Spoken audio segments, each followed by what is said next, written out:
Hi everybody, welcome back to Environmental Organic Chemistry with Dr. Lisa. Today I'm going to show you how to do homework number 2 because I know a lot of you had a little trouble with homework number 2. So we're going to walk through how to do it. So here's homework number 2. First question, look up the vapor pressure of your chemical at 25 degrees Celsius. There's a couple different places that you could go to do this. If you are lucky and you have a PC, you can download the EpiSuite software from the EPA. You can look in there and it's got a module here for melting point, boiling point, vapor pressure right here. And you could go in here and you could pick up your, pick your chemical here. Let's just do benzene. Booyah, there's benzene. Hit calculate and it will give you, here's the experimental melting point, the experimental boiling point, experimental vapor pressure in both millimeters of mercury and in pascals here. Tells you what the reference temperature is, and it even gives you the reference. And if you go deeper into the software, there's the full citation of this paper. This is just sort of the short version. It even gives you molecular weight and other stuff. But if some of you don't have a PC, you can also go to a variety of different online tools. One that's very helpful is the NIST Chemistry Webbook. Chemistry Webbook contains just tons and tons of information. And if you're lucky, it will have your specific chemical. It doesn't always. But if you're lucky, it will. So let's just look here again for benzene. We'll do C6H6, benzene. And there's benzene. And you click on it. You could also, if you want to search by Chem Abstract Service Number, sometimes that's easier than doing the formula. That easiest way to get that is to go to Wikipedia and look up your chemical there. So there's a number of different ways to search here. Again, you can do, going back, you can do by the formula, the name, the IUPAC, CIS number, whatever. But we're going to go again here. Let's do benzene, C6H6, search, and there's my benzene. Okay, and now it's got a bunch of different things in here. And for benzene, it has quite a lot of information, as you can imagine, because this is a very commonly investigated chemical. For your chemical, you might not have nearly as much stuff here, but if you're lucky, you'll have some gas phase thermochemistry data and maybe even some phase change data. So if I look here for gas phase thermochemistry, it gives me delta H of formation in the gas phase, constant pressure, heat capacity, blah, blah, blah. So I don't know how useful some of this is. This is heat of formation. This is not the same thing as heat of fusion. But the real interesting stuff here is probably phase change data. So here's our boiling point. And so boiling point and temperature of fusion are basically the same thing, and you can see they're pretty close. It's just, sorry, not boiling point and heat of fusion. Melting point and temperature of fusion are basically the same thing. Boiling point's totally different. Notice that these are in degrees Kelvin, right? Degrees Kelvin. Temperature, V, liters per mole. I don't even know what some of this is, but here's your delta H of vaporization right here, 33.9 kilojoules per mole, even gives you an uncertainty of 0.1 kilojoules per mole, and you have your delta H of sublimation here. So benzene is a tricky chemical to think about because if you do the math and you subtract 273 from this number, the boiling point is 80 degrees Celsius. And the melting point, if you subtract 273 degrees here, the melting point is 5 degrees Celsius, which means that over the range of 0 to 100 degrees Celsius that I asked you to map out, benzene is a solid, a liquid, and a gas at various points in that temperature range. So benzene's not a good choice for us to do for the rest of this homework, but it's a good example here to show you that there's tons of thermochemistry data. So you don't need to estimate it if you can just look it up. If you can't look it up, you should be able to hopefully look up the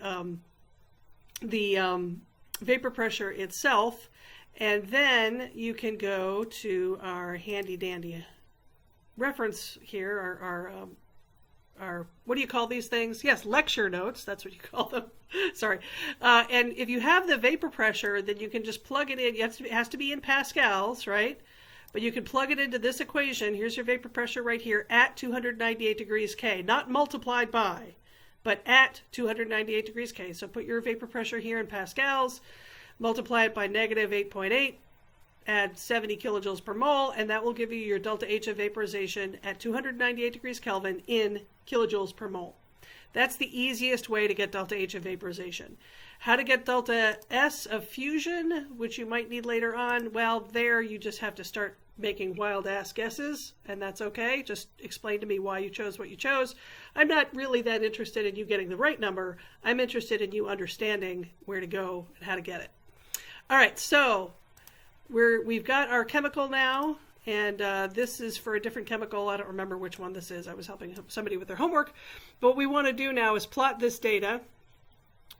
Sorry, that's not what we want to do now. What we want to do now is express this vapor pressure in terms of millimeters of mercury, pascals, atmospheres, grams per cubic centimeter of air. So we're going to express it in different units. Let's copy this over here so I can show you. These are some equations we're going to need later. Okay, so this is what we want.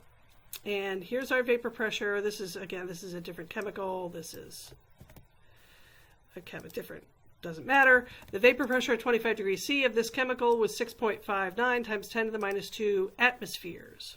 Okay, so how do I get from atmospheres to millimeters of mercury? Well, whenever I don't know how to do conversions, I just Google it. So I go over here and I say convert atmosphere to millimeters of mercury, right there, booyah. And it tells you 1 atmosphere is 760 millimeters of mercury. So then I can go here and say 760 millimeters of mercury equals, oops, that's what I meant to do, 1 atmosphere. I'll put the little equal sign over here so it doesn't confuse the Excel program. Okay, so if I want to convert this to millimeters of mercury, 1 atmosphere is 760 millimeters of mercury. So I would multiply this by 760 over 1.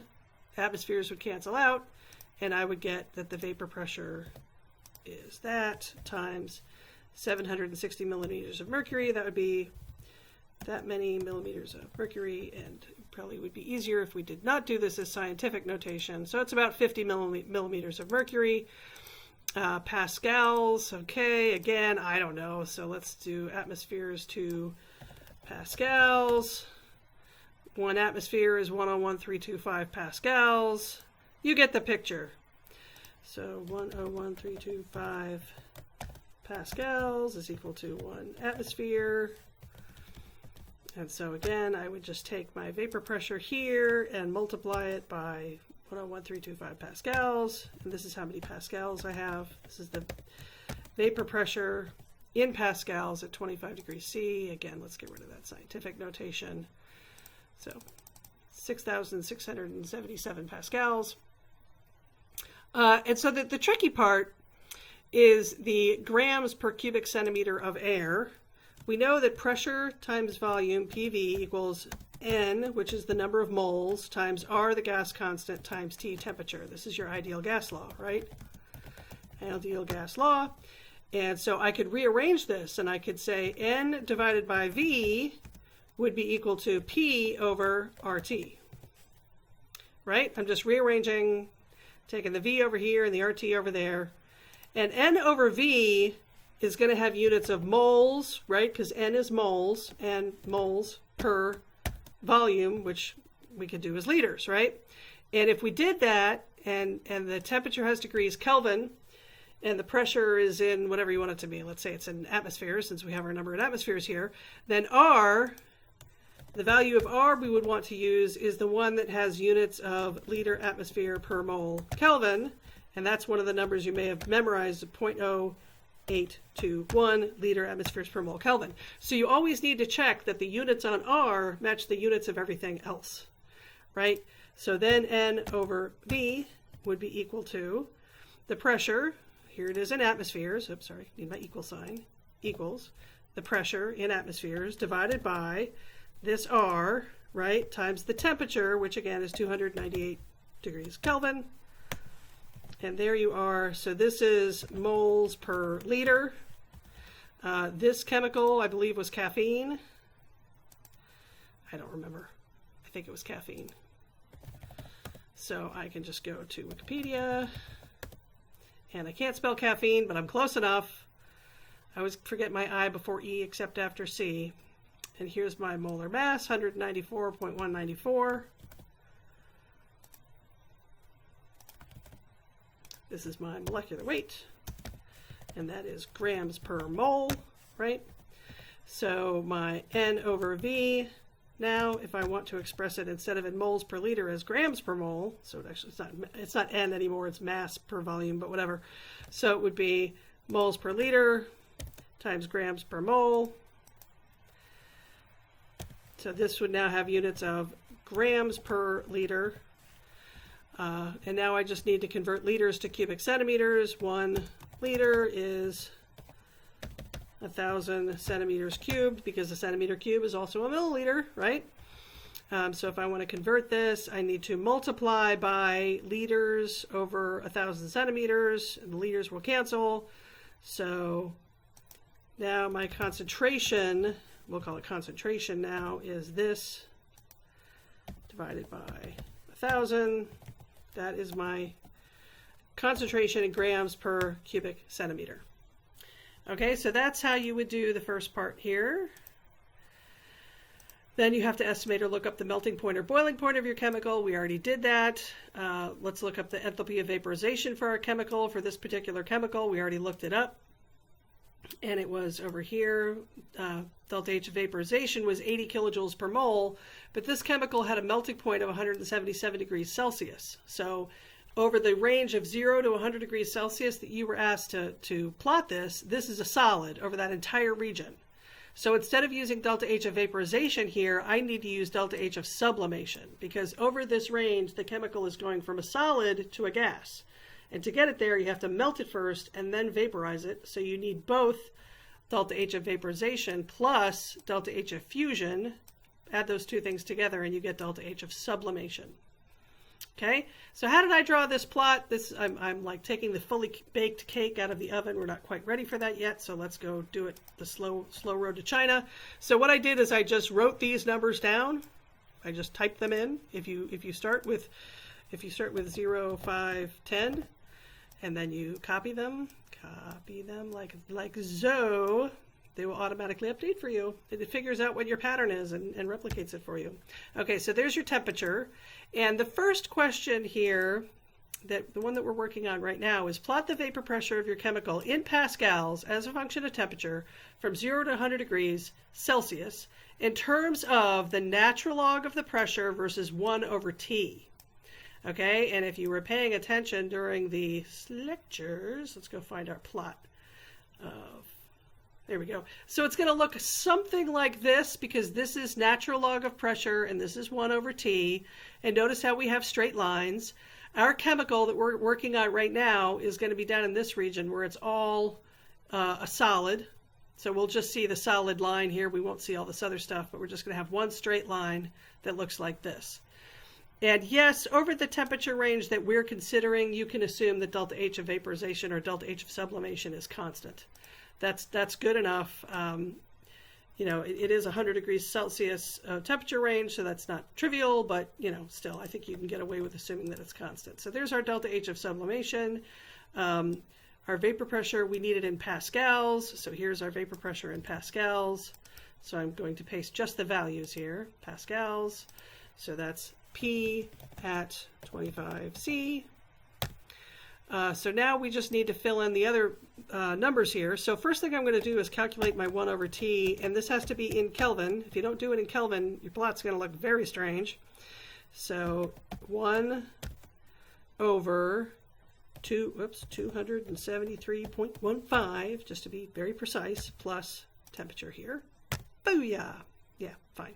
It recognizes that I forgot the end parentheses and is going to add it for me. I see where that little black square is, or dark square is. If I hover over it, my cursor becomes a black cross instead of a white cross. And when I'm in that position, I can double click and it will copy the formula down. Okay, so now we need to calculate the natural log of the vapor pressure. And to do that, we want to use basically this equation. This comes from the lecture notes, again, somewhere in here. I don't know. It's somewhere in here. Where the hell is it?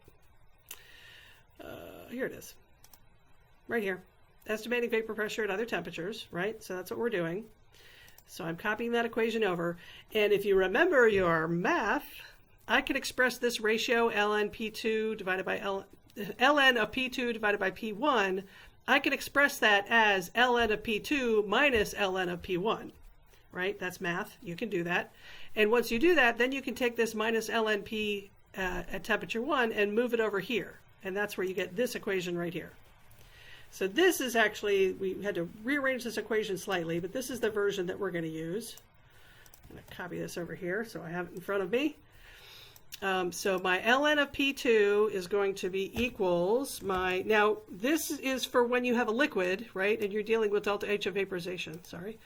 But we have a solid, so this is actually going to be our delta H of sublimation here, 94.6 kilojoules per mole.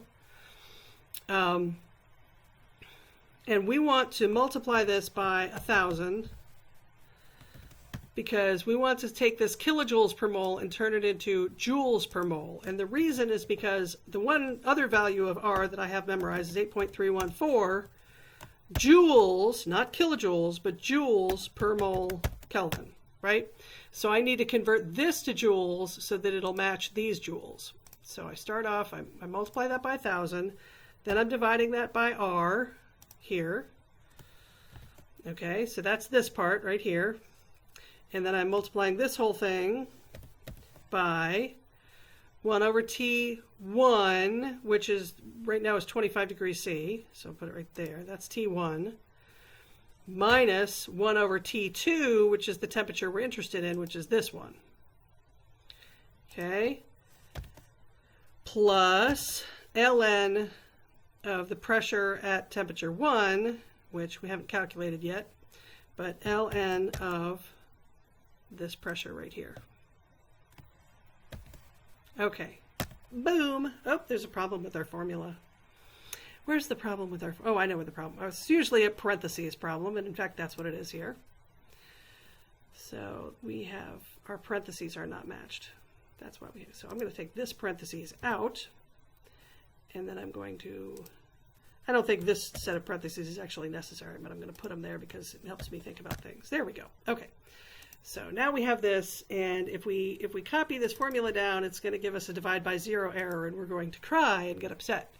But what we have to do is we have to think about these little dollar signs. The dollar signs in Excel work as anchors. So right now, see how this starts in cell Q2? And if I calculate the next one, it's now Q3, right? And Q6, and as we go down, that Q keeps increasing, right? As do all of the other ones. So like this first started in Q3, now it's Q4, et cetera, et cetera. We don't want that, right? We want it to stay where we put it. So when I click on the formula here, it highlights all the different cells that are being used. And these three and this one should all stay in place. We don't want them to update every time we move the formula around. We want them to stay where we put them. And that's what we use the dollar signs for. The dollar signs act as little anchors, right? Okay, so Q2 here, we want that to stay in place. A quick shortcut to add the dollar signs is to use F4 on your keyboard. Okay, divided by Q4, which is R, the gas constant. That's always going to be in that cell Q4. L11 is the temperature. That's 25 degrees C. We want that. That's always going to stay put. L6, though, that's what we do want to update. Every time we drag this cell down, we want this temperature to change. So that one we're going to leave alone. And then Q3, we're also going to put dollar signs in there. Now if I double click, booyah, it's a thing of beauty.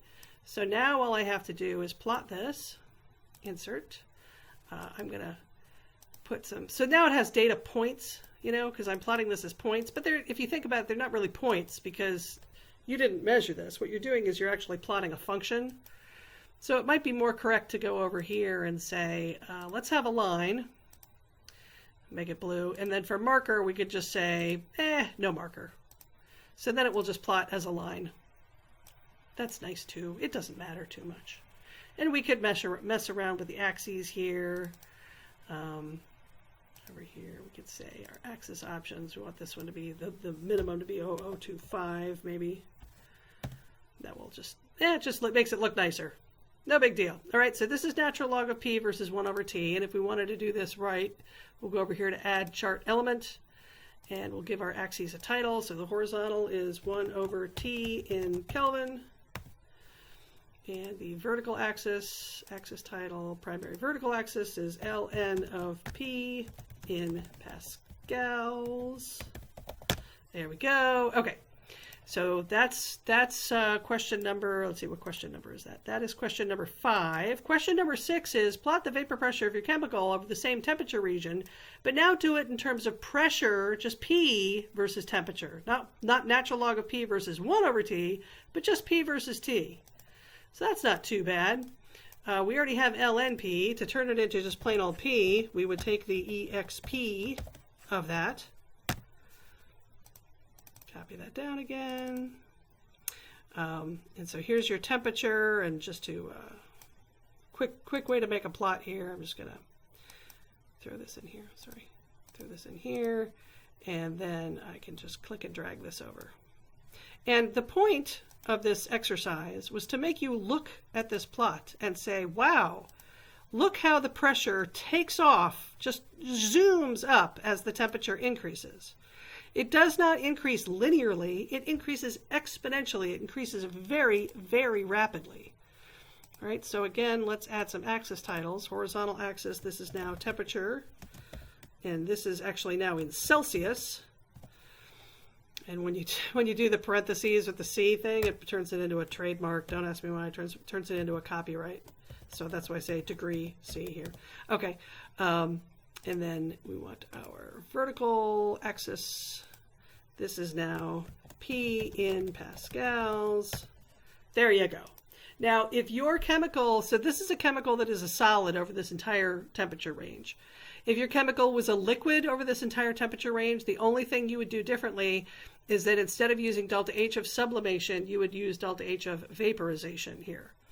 If your chemical has a boiling point somewhere between, or excuse me, a melting point somewhere between 0 and 100 degrees Celsius, then you basically have to plot two functions, one below the melting point, one above the melting point. Okay? I'm not going to do that right now, but I hope that that's not too bad. You would just have one formula from here to wherever the melting point is, and then a new formula from here on down. Okay, and at the low temperatures, you'd be using delta H of sublimation, where the substance is a solid, and at the higher temperatures, you'd be using delta H of vaporization, where your compound is a liquid. Okay, so not too terrible.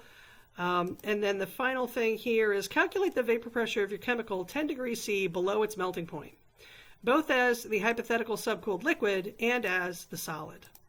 So for this particular chemical, over here, I know that my melting point was 177 degrees Celsius. Okay, so my T2, my temperature of interest, is going to be 167 degrees Celsius. And I can use this now. I can use all these formulas and say what happens at 167 degrees Celsius. It updates the formulas for me automatically. So the vapor pressure of the solid now is this right here, that many pascals. So that part's easy. That's the vapor pressure of the solid. Now, how do we get the vapor pressure of the liquid? Now, if you go to our lecture notes, there's this equation from this guy named Prousnitz. Let's copy that over. Here's the Prousnitz equation. Get rid of this.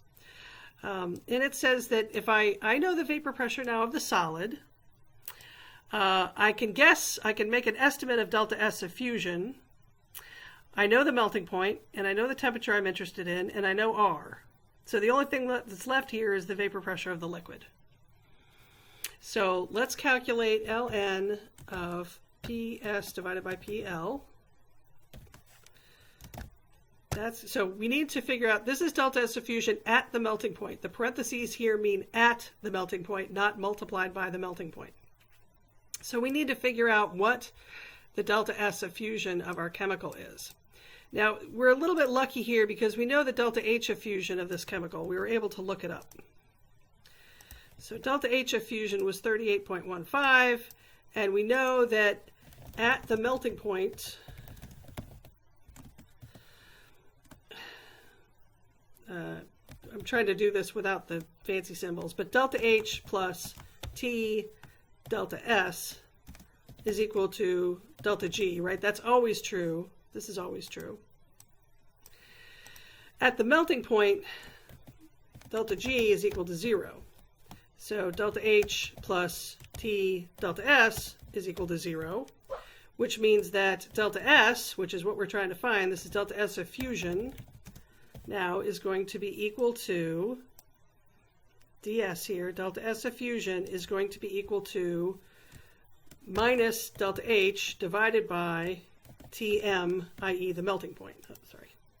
It doesn't like it when you have to put a little apostrophe first to tell it that that's not a formula. Okay? So my delta S of fusion then would be equal to my delta H of fusion, which is here, 38.15 kilojoules per mole, divided by my melting point, but this should be in degrees Kelvin. So 177 Celsius plus 273.15. Okay, and this is in kilojoules per mole Kelvin, because this was in kilojoules per mole, and we divided it by temperature in Kelvin.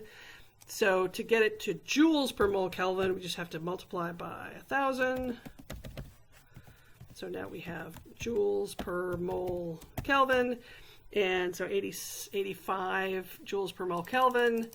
I don't know whether that's right or not, but one way to look at it is to look at this table. This is table 4.5 that's looking at a series of different delta S of fusion values, and it's not outrageous. It's you know, it's in the ballpark. Some are higher here, some are lower, but it's not crazy. So it makes me think, yeah, this is probably a reasonable value, 85 joules per mole Kelvin.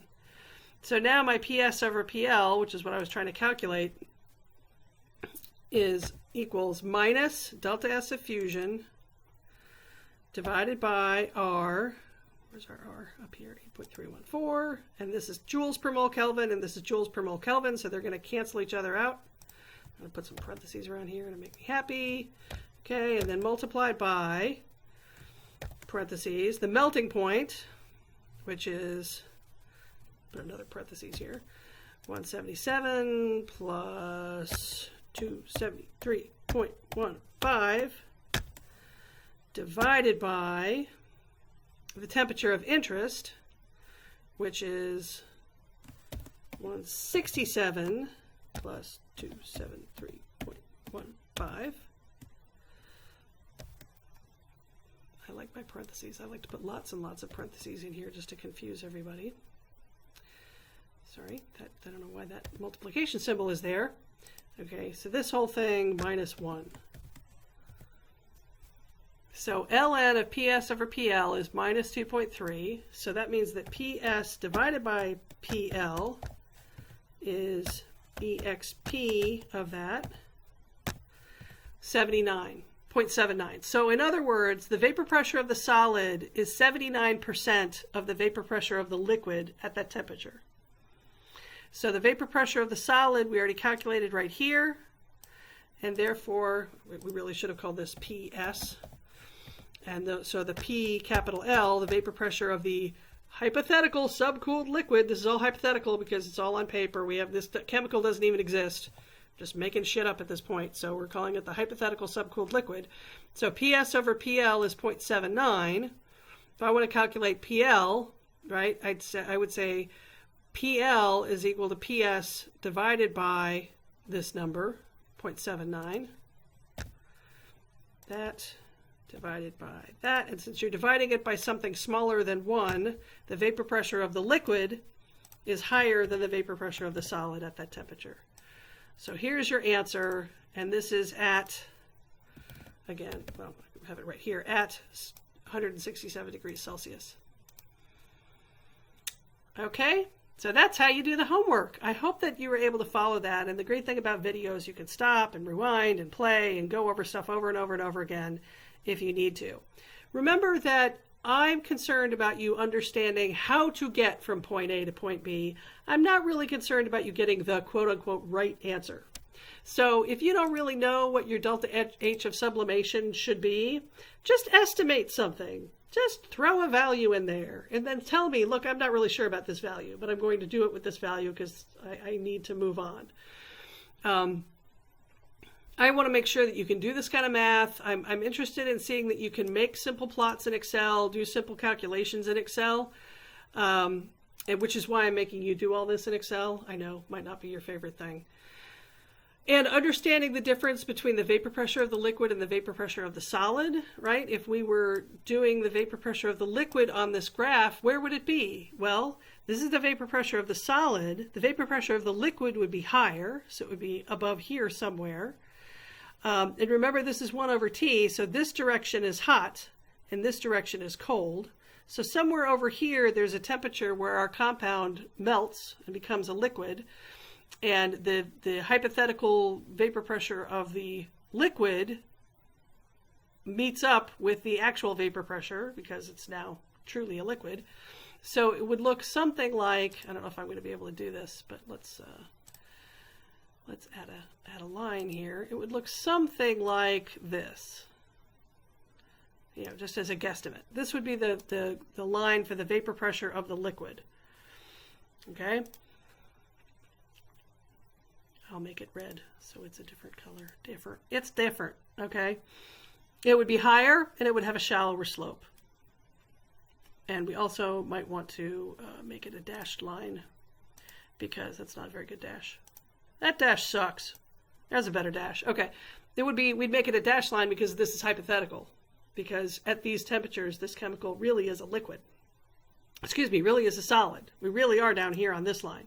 We're just drawing this line as our hypothetical, thought experiment of what the vapor pressure of the chemical would be if you could cool it down below its melting point without having it solidify into a solid. I know that that's a big concept to wrap your head around. The first time I took this class from my PhD advisor, who, by the way, was a beast of a woman, I didn't understand it. I didn't understand it for years until I started teaching the class. So don't worry if you're struggling with this hypothetical subcooled liquid thing.